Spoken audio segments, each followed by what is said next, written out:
السلام علیکم میرے پیارے پیارے سامع بھائیوں اور میری پیاری پیاری سامع بہنوں، آج ہم شہادت کے بعد کے واقعات اور دشمنوں کا عبرتناک انجام کے بارے میں سنیں گے۔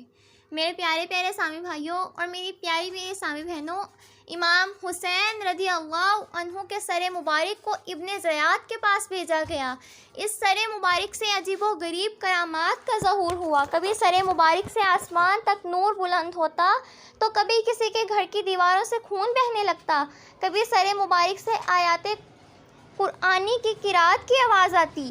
میرے پیارے پیارے سامع بھائیوں اور میری پیاری پیاری سامع بہنوں، امام حسین رضی اللہ عنہ کی شہادت میں تھوڑی سی بھی مدد کرنے والے کا عبرتناک انجام ہوا۔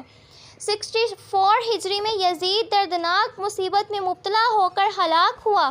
65 ہجری میں مختار ثقفی کے حکم پر ابن سعد اس کے بیٹے اور شمر کی گردن اڑا دی گئی، اور اسی کے حکم پر امام حسین رضی اللہ عنہ کے مقابلے پر آنے والوں کو چن چن کر مارا گیا۔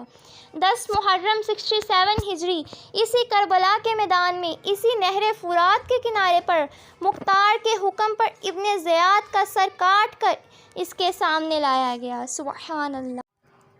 اے ابن سعد، رے کی حکومت تو کیا ملی، ظلم و جفا کی جلد ہی تجھ کو سزا ملی۔ اے شمر نابکار، شہیدوں کے خون کی کیسی سزا تجھے ابھی اے نا سزا ملی۔ سبحان اللہ۔ میرے پیارے پیارے سامع بھائیوں اور میری پیاری پیاری سامع بہنوں، آج ہم نے شہادت کے بعد کے واقعات سنے ہیں۔ امید کرتی ہوں آپ کو میری ویڈیو پسند آئی ہوگی۔ آپ نے لائک، شیئر اور سبسکرائب ضرور کیا ہوگا۔ فی امان اللہ۔ اللہ حافظ۔